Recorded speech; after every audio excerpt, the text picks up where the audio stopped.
Jangan lupa like, komen, dan subscribe channel YouTube TVRI Bengkulu, serta nyalakan lonceng notifikasinya.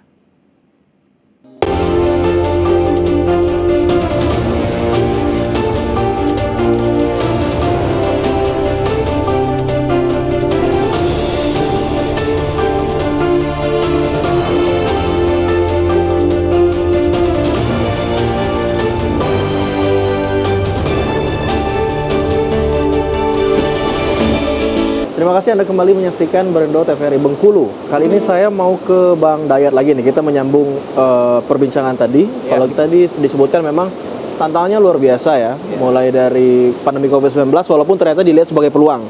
Atau juga ternyata banyak kompetitor tadi kan. Banyak mulai bertumbuh, berjamuran masyarakat-masyarakat yang melakukan usaha terutama dalam bentuk aplikasi tadi ya.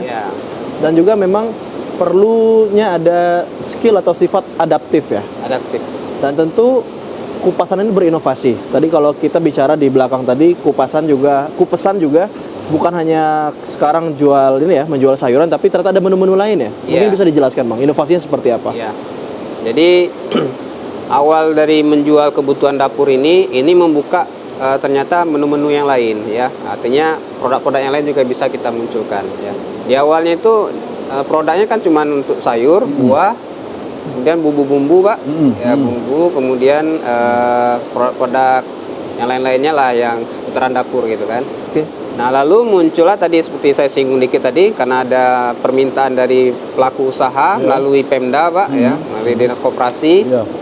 Akhirnya dimintalah menu baru untuk mendisplay produk mereka di aplikasi Kupesan.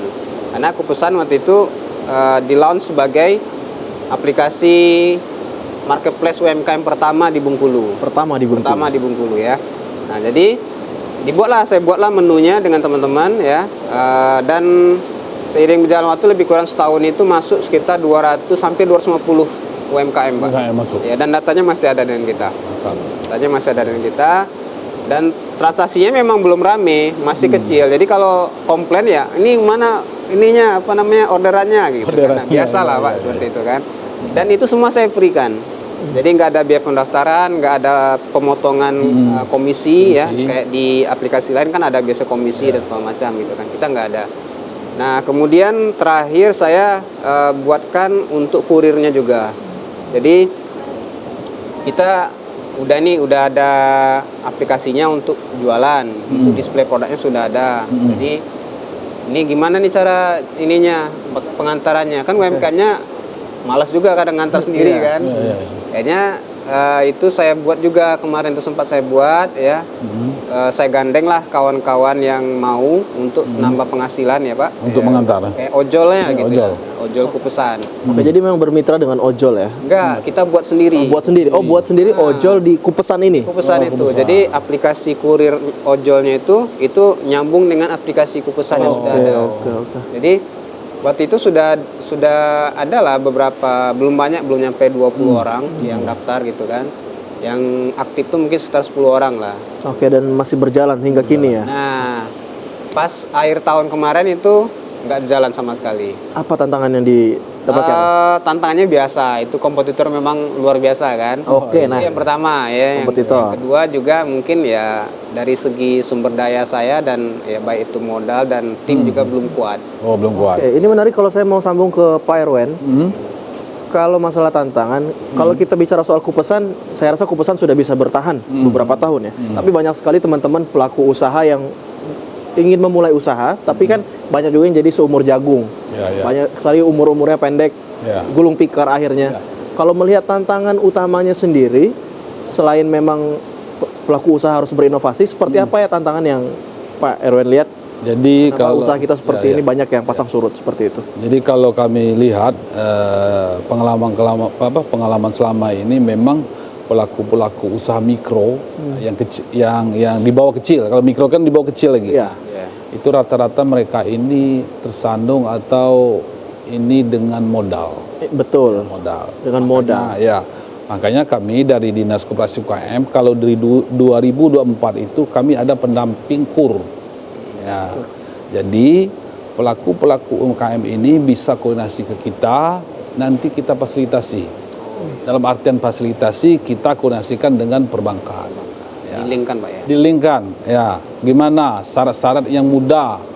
Nah, sekarang ini kita punya program pengurusan NIB gratis. NIB gratis. Ya, jadi kalaupun mau pelaku-pelaku UMKM itu kita memfasilitasi untuk memberikan NIB. Iya. Ya. Jadi sertifikat jadi mereka sudah punya identitas.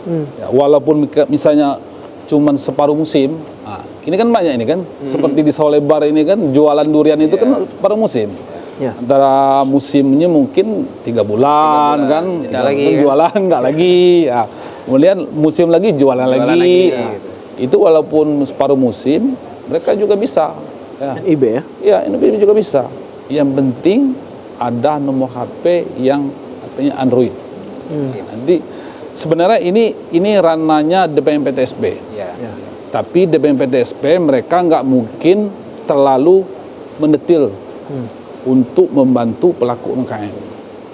Jadi kita yang dinas terkait dengan UMKM itu yang memfasilitasi karena mereka yang penting syarat-syaratnya lengkap diajukan NIB-nya keluar. Kalau kita nggak, kita buatkan emailnya ya kan? Dari Iya kan? Iya. Namanya pendampingan. Kalau misalnya ada paket kita siapkan WiFi-nya kan itu. Jadi mulai dari bawah kita fasilitasi, kita buatkan. Alhamdulillah sekarang sudah jalan. Ya. Pembuatan NIB-nya juga kalau masyarakat Bengkulu mau di stand-stand kita nanti di stand Tabut kita akan siapkan. Oke. Pelaku-pelaku UMKM baik yang di kota maupun di luar kota boleh. Iya. Boleh ke stand kita Koperasi UMKM nanti kita buatkan NIB. Iya. Oke, jadi memang yang dilihat pertama adalah modal. Tentu Iya, ini menjadi salah modal. satu trouble pertama yang dihadapi oleh pelaku usaha. Tapi memang diarahkan tadi ke KUR dan bekerja sama dengan perbankan. Iya. Juga masalah NIB nanti gratis, ini gratis Iya, selamanya, Pak? sesuai dengan program gubernur kita. Sesuai dengan bantu program rakyat. Iya, jadi kita gratiskan. Oke. Jadi masyarakat Provinsi Bengkulu nanti paling dekatnya di Festival Tabut, nanti akan dibuka booth ya dari Dinas Koperasi dan bisa mengurus NIB di sana sehingga memudahkan pelaku usaha di Provinsi Bengkulu, di Kota Bengkulu juga untuk tadi kalau kita mau mengajukan KUR dan lain-lainnya, syarat administrasi bisa lebih mudah. Itu kan kalau NIB ini kan identitas untuk yang paling utama. Ya, mungkin Pak Hidayat sudah tahu ya. Baru yang lain-lainnya kalau usaha yang sudah taraf kecil, menengah bisa nanti berkelanjutan mungkin ada pengurusan BP POM atau apa itu izin edar. Tapi ya NIB-nya terlebih dahulu. Betul. Ya, kalau ibaratnya masyarakat tuh KTP-nya dulu. Ya, itu yang fundamental. KTP-nya dulu. Ya. Oke, nanti kita akan lanjutkan dan memang Provinsi Bengkulu pemerintah sudah hadir ya. Kita akan lanjutkan obrolan kita nanti tetap di UMKM berinovasi Berendo TVRI Bengkulu, jangan kemana-mana, tetap bersama kami setelah jeda pariwara berikut ini.